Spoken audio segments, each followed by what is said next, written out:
Like any horror story, this one begins by introducing the victims. First, we hear a recording of a certain Dr. Benjamin Price, who has spent years of his life obsessed with the Necronomicon, the Book of the Dead, claiming it is no myth. He states it has existed for eons and has served as a channel to release demons into our plane. One of the recordings mentions an object of great power that can be used to send the demons back to where they belong. However, he has taken it upon himself to hide it in a safe place, wrapping it in a way that prevents the demons from sensing its existence. Nevertheless, if anyone dared to uncover the object, the demons would immediately come for it to try and destroy it, since it represents a direct threat to their power. This is where we are introduced to one of the main characters, Carlos, who is also obsessed with all of Dr. Benjamin Price's writings. Not only that, but his research has led him directly to a small cabin where he ends up finding the object. And like any curious young man, Carlos ends up opening the package, removing the sacred cloths wrapping it, and sending a signal to the entire demon world that the threat has returned.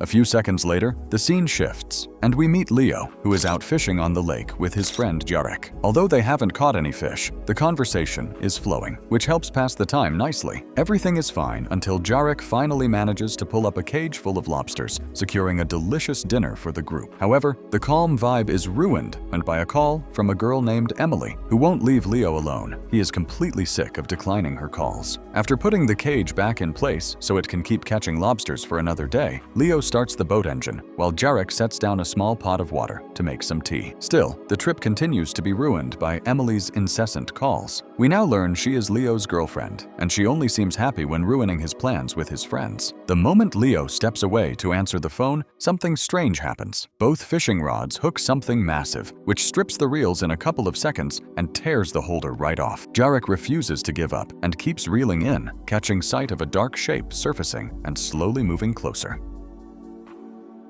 But a few seconds later, we see his face filled with panic, completely catatonic, as he realizes that what he has caught is a human head. And that is not even the strangest part. Although the head is up in the air, he can still feel the line tightening, so he drops it and tries to call the authorities. But a series of fish hooks come flying out of the water and catch him all over his body. His eyes, eyelids, and neck end up trapped by the hooks, which drag him into the water, leaving only the lobsters they had caught as witnesses to what happened. Leo returns a few seconds later and notices his friend has disappeared. However, he manages to spot him out in the middle of the lake, drowning, so he gets on the boat to go after him. The moment he reaches his friend, Jarek tries to cling to him with all his strength, but something much stronger keeps pulling him toward the bottom of the lake, and suddenly, a massive amount of blood stains the water. By the time Leo manages to pull hard enough to lift him up, his face is completely disfigured, and Jarek is dead.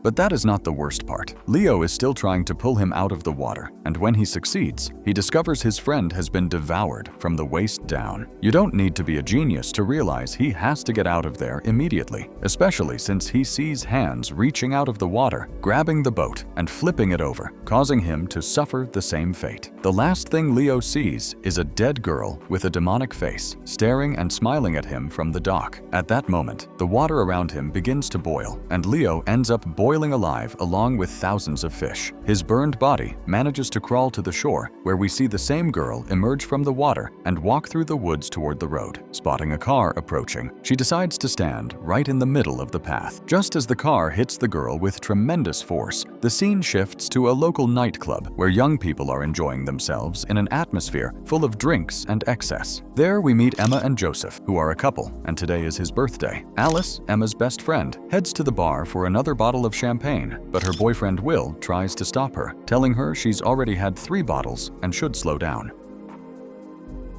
Joseph is the guy we saw earlier, who is obsessed with the Necronomicon. His brother gave him a pen that belonged to a very important man who studied the exact same thing, just to motivate him to finish his book. Alice brought him a photograph of herself and Joseph together, which is a bit strange, especially when your boyfriend is Will, not him. The weirdest part is that during the hug, she makes a move as if she wants to kiss him, causing some annoyance and a brief argument among the 4 of them. After this tense moment, Alice goes outside to smoke a cigarette, and Joseph tries to tell his his friend it is no big deal since they have known each other forever. But that is not what is bothering Will. The problem is her refusal to commit. After getting married, they were supposed to think about having kids, but she keeps drinking and smoking like every single day is a party. Just because they own the bar doesn't mean they have to be stuck in that lifestyle 24/7. Alice is tired of him making her look like a hysterical drunk, even though that is exactly how she always ends up acting. Will tries his best to talk to his wife, but she makes it impossible, to the point where he punches through his car window and tells her that maybe she should just be with Joseph instead.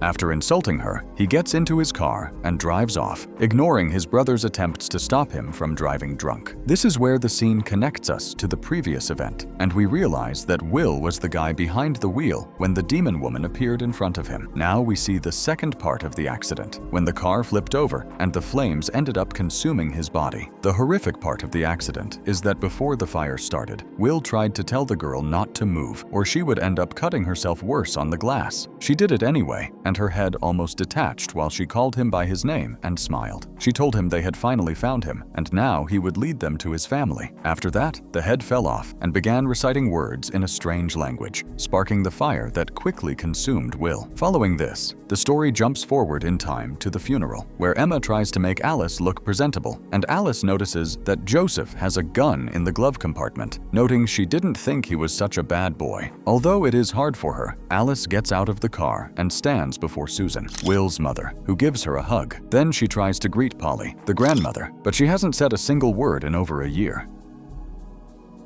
The one who is actually happy to see her is Max, Will's dog. But as for Edgar, Will's father, his look says it all, since he never approved of their relationship. During the funeral, the family shares very touching words about William, especially his mother. However, when it's Alice's turn, she tells them she didn't prepare anything and refuses to step up to the podium to share even a single memory of her relationship with him. Edgar takes this as an insult, and the anger is completely visible on his face. Due to the nature of the accident, the family couldn't see their son one last time, so when the ceremony ends, the morgue attendant takes him away. He puts on his headphones and turns on the incinerator to carry out the cremation, something he is used to doing, showing absolutely no respect while at work. A few seconds before pushing the casket into the oven, Edgar knocks on the door and asks to be left alone with his son for a minute to say goodbye. Once he is alone, Edgar finally lets a tear fall and shows vulnerability. But right then, he hears a series of thuds coming from inside the coffin and becomes convinced his son is still alive. He grabs a piece of metal and breaks the lid open until a completely charred hand reaches out and grabs him by the arm.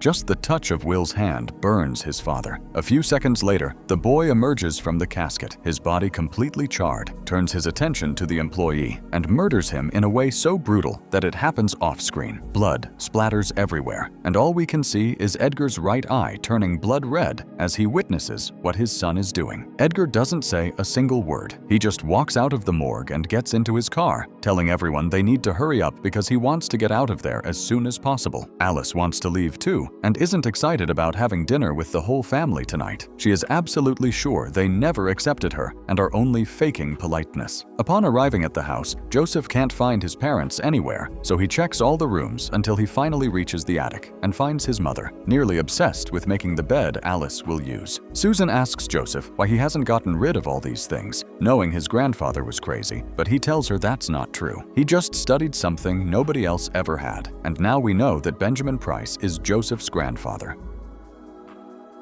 But to Susan, her father was just a deadbeat who abandoned them overnight, obsessed with demon and horror stories that kept her from sleeping peacefully throughout her childhood. So she starts gathering all the things and throwing them into a trash bag. Fortunately, a commotion downstairs distracts them. Polly is having another dementia episode and won't let the girls help her into her chair. She slaps Alice and grabs Emma by the neck, calling her a thief. A few minutes later, Joseph manages to recover the bag with his grandfather's things, but hears his father coughing non-stop in the barn. There, he sees him trying to start the lawnmower. When Joseph tells him he shouldn't be doing that right now, his father snaps at him, yelling that he left them this house, and they just let it rot. Edgar grabs the mower and walks toward the basement where the fuel is kept, but his son's voice catches his attention. A few seconds later, the place goes completely dark as he hears a voice begging him to let him in. Just then, Alice finds her father-in-law with a dagger in his hand, trying to slit his wrists. She manages to stop him just in time, and he begs her please not to tell Susan anything.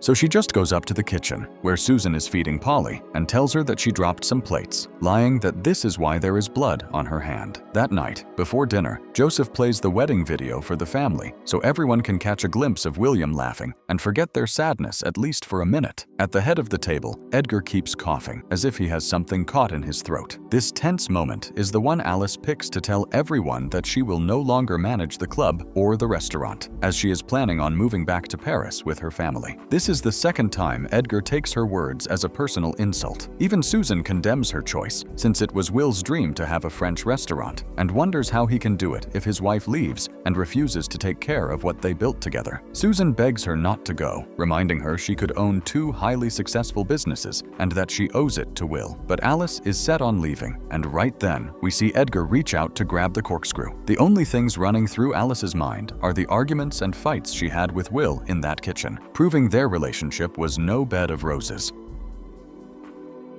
At that exact moment, Edgar's voice changes. He looks at Alice and asks where her wedding ring is, accusing her of selling it because she didn't give a shit about her marriage. That's why she didn't say anything at the funeral, and not a single tear was seen on her face. When Joseph tries to tell his father to stop, Edgar looks at him and says it's all his fault. He should have been the one driving, but he is useless and hasn't done anything with his life, not even protect his family. Emma tries to defend her boyfriend, and that's when the situation escalates quickly. Edgar unleashes his fury on the beloved Max, stabbing him repeatedly with a fork until Joseph pulls him away, but the old man smashes the wine bottle right over his face. A second later, Edgar collapses and loses consciousness. They get him into the car to rush him to the hospital, but halfway there, he wakes up, hellfire burning in his eyes. Before Joseph can ask what the hell is wrong with him, his father snatches a small pair of scissors from his hand and attacks Emma, slashing her face. Although she tries to keep control of the car, they veer off the road, and Edgar keeps beating her until Joseph finally manages to seatbelt him and hold him down. This is where Edgar's true strength shows, kicking and bending the dashboard to free himself and continue his attack on Emma. She tries to get out of the car, but he slams the door shut, trapping her fingers. The sheer level of force is so overwhelming that the door doesn't just crush her fingers, it tears them right off. At that moment, Edgar shifts his focus to his son and begins beating him savagely. Joseph has no choice but to pull the gun out of the glove compartment and aim it at his father, who is about to strangle Emma to death with the seatbelt. Seeing the gun, Edgar presses his forehead against the barrel and begs his son to kill him, but Joseph cannot bring himself to do it. However, that moment gives Emma the perfect opening to grab a fire extinguisher and hit him over the head. The entire car fills with smoke, but Edgar doesn't stop. He rips the headrest off the seat and strikes Emma a couple of times. When she begs her boyfriend for help, Joseph ends up escaping through the sunroof, leaving his father to murder her. Once Emma is dead, we see Joseph running into the woods, turning back for just a second to watch his father step out of the car with a demonic smile on his face.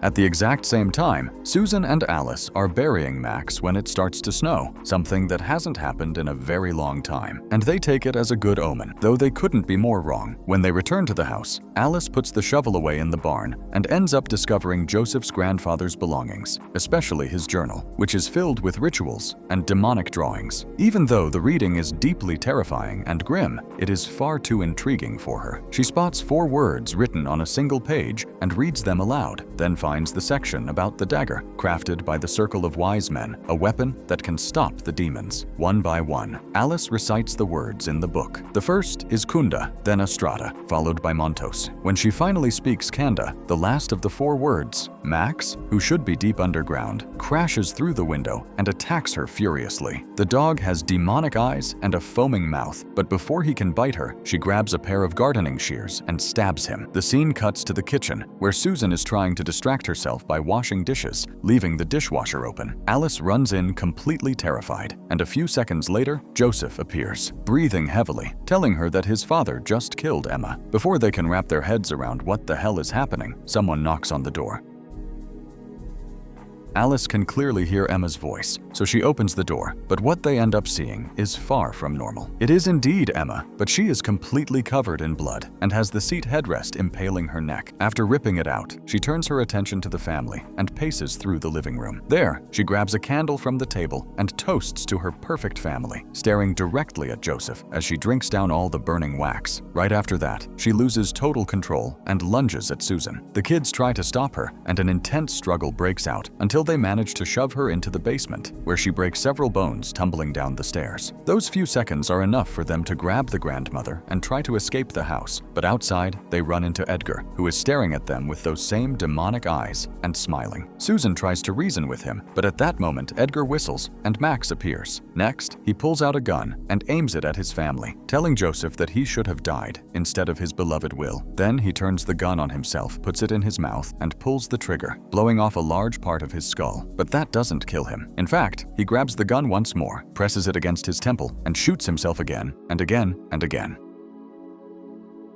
Down in the basement, Emma places her hands on the furnace and it ignites, causing the house to get extremely hot while we see the family trying to block all the doors and windows. The relentless heat makes staying inside unbearable, and Alice can see Edgar waving at her from outside, his head almost completely destroyed by all the gunshot wounds he gave himself. Susan tries to find an explanation for everything and leaves the grandmother alone. Hearing thuds coming from the basement door, the grandmother rolls her wheelchair over. As she gets closer, she sees a hand break through the wood. She moves in to peer through the hole, and Emma's demonic eye pops up, politely asking her to open the door, claiming she came back to retrieve the things the old woman stole. She manages to trick the grandmother, who in her only moment of clarity in years, unleashes a murderous demon into the house. Her screams echo instantly, and the rest of the family runs to help, realizing what she has done and that Emma is now loose in the house. Shortly after, they spot her in the living room, splashing gasoline all over the place, with the lawnmower sitting right next to her.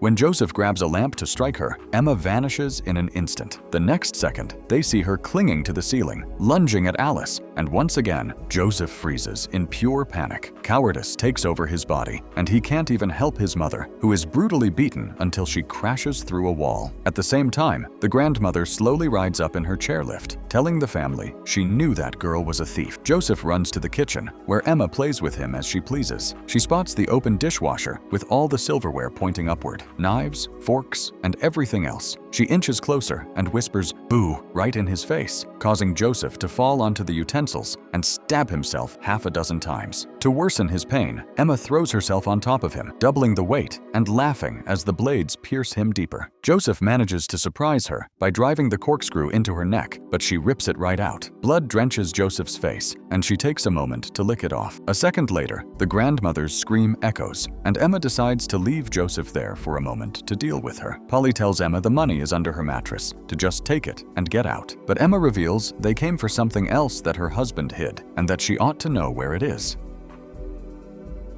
In a disgusting manner, Emma pulls out the grandmother's dentures, sucks on them repeatedly, and then shoves them back into the old woman's mouth. Just then, Alice appears and strikes her hard, sending her tumbling down the stairs, where Joseph is waiting to smash her face with the dishwasher door over and over until it is completely destroyed. Blood splatters everywhere, covering everything, but they finally manage to stop Emma, at least for now. But now they have to deal with Edgar and Max, who have decided to break into the house. Susan tucks her mother under the sheets and wishes her a good night, but a second later, the old woman sits up in a super creepy way. She tells Susan she remembers everything now, offers her a hug, and says her dream can still come true. The whole family can be together. She just has to do one thing for her. When Susan pulls the sheet off her mother, she realizes the woman is already dead. Yet the corpse keeps promising a united family, telling her that Will is on his way, and she just needs to open the window to let her husband in. Susan gives in to the requests, and we see her kiss her husband's disfigured face, staining her lips with blood until her eyes take on that same demonic look. A few minutes later, Susan comes down to the living room and tells her son that everything will be fine. They only want something their grandfather stole from them, and if they give it back, they will leave. He is the only one who could know where it is. But when Joseph swears he has no idea where the dagger is, all the light bulbs shatter, and Edgar appears to attack him, throwing him against the walls. The assault lasts for several seconds that feel like an eternity. Alice tries to pull away as far as she can, while William's wedding video replays over and over on the TV. When Susan screams at her husband that he promised he wouldn't hurt their son, Edgar takes a candlestick and smashes it into her face. He then drags Joseph toward Emma's mangled face, shoving his head into it repeatedly to try and drown him in her blood, until Joseph confesses that he knows where the dagger is. For a brief moment, Joseph catches Alice's eye and whispers for her to find the dagger in the attic. So when the fighting stops, she slips away and grabs a saw to defend herself with as she heads up the stairs. On the second floor, she sees a battered Susan, and an instant later, the grandmother appears right behind behind her, floating in midair, and lunges at her. With terrifying strength, the old woman forces her own face onto the saw and then drives Joseph's pen into Alice's ear. At that moment, the grandmother looks up and tells Susan to turn on the saw to shred Alice's face. However, Alice manages to break free before Susan can press the button and ties the old woman to her chairlift, which ends up dragging her back downstairs. From the upper floor, Alice watches as the grandmother uses a shard of glass to cut her own leg and keep chasing her. A second later, something drops from the attic. When she looks down, she sees it is Joseph, who is dead, as Edgar comes rushing toward them. Even though Susan just tried to kill her, Alice doesn't have the heart to leave her behind, and they lock themselves in the bathroom. There, she finally reveals what her beloved Will was truly capable of, showing her the multiple burns on her body from his abuse during their arguments. While Alice cuts into the ceiling with the saw, we see Susan's eye turn demonic as she stands up to attack. With incredible strength, she throws Alice into the tub, wraps her face in the curtain, and rises toward the ceiling to suffocate her. Alice uses a razor to slash her face, grabs the saw, and lunges at her, cutting her repeatedly until she dismembers her.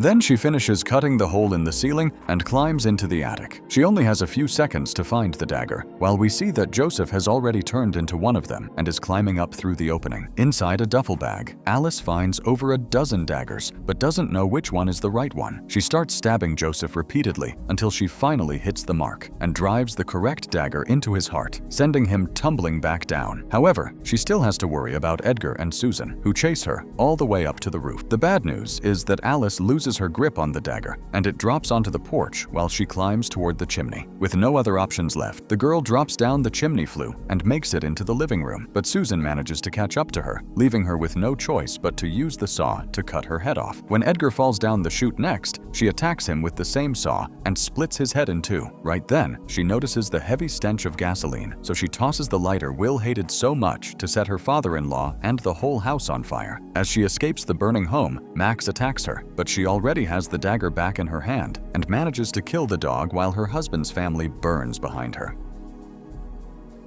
However, this is not over yet. William emerges from the burning house, reminding her of the last words she ever said to him. Go to hell. He did just that. Except now he has come back for her. With every step the monster takes, everything around him bursts into flames, and she doesn't have the courage to stand her ground, so she starts sprinting through the woods. She manages to reach the construction site next to the church and locks herself inside a piece of heavy machinery, grabbing a radio to try and call for help. But the only thing coming out of the speaker is the wedding song she shared with Will, who is slowly closing in. In a flash, Will grabs her by the neck and throws her into a pit, where her pierces through a rebar as he drops the hoses that begin filling the entire hole with boiling asphalt. In her final seconds, Alice clings to some cables and manages to pull a power drill toward her, using it to stab Will in the chest and slowing him down just enough for the hot asphalt to bury him. This gives her the chance to retrieve the dagger and drive it right into his neck. At that exact moment, the demon vanishes, and she is left with a vision of her beloved Will, one final moment to say goodbye, or to make him pay for everything he did to her. The movie ends with Alice crushing her husband's skull with her bare hands until she finally stops him for good, escaping the construction site just as she hears the police sirens approaching. The final scene shows Alice smoking once more, right after telling the paramedic to never, ever meet their husband's family.